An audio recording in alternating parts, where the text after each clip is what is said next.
আমাদের উপরে নামাজ ফরজ ছিল, আমাদের উপরে যাকাত ফরজ ছিল, আমাদের উপরে রোজা ফরজ ছিল, আমাদের উপরে হজ ফরজ ছিল, আমাদের উপরে মানুষের হক আদায় করা ফরজ ছিল, আমাদের উপরে আমাদের অধীনস্থদের পর্দা করানো ফরজ ছিল, আমাদের উপরে হালাল রুজি অন্বেষণ করা ফরজ ছিল, আমাদের উপরে এই ধরনের আরো অসংখ্য ফরজ বিধান রয়েছে, ওয়াজিব বিধান রয়েছে, সুন্নতে মুআক্কাদা রয়েছে। আমরা কিন্তু এগুলোর কোনো ধারধারি না।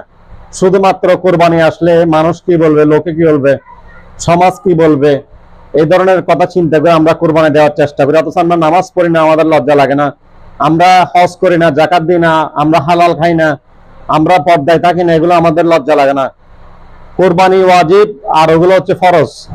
যে ফরজের নামাজ নামাজ ফরজ হওয়ার জন্য আপনার কোরবানির মতো টাকা পয়সা থাকতে হবে, সামর্থ্য থাকবে, এই ধরনের কোনো শর্ত নেই। নামাজ সবার জন্য ফরজ, কিন্তু কোরবানি যাদের টাকা আছে তাদের জন্য ওয়াজিব। কিন্তু আপনি সেই দিনের পর দিন নামাজ তরক করলেন, আপনি যাকাত দিলেন না, রোজা রাখেন না, হজ করেন না, পর্দায় থাকেন না, হালাল ইনকাম করেন না, মানুষের হক মেরে দেন, সেগুলো আপনার কোনো তোয়াক্কা নেই। শুধু কোরবানি আসলে বলেন মানুষে কি মনে করবে, সেজন্য আপনি কোরবানি দেন।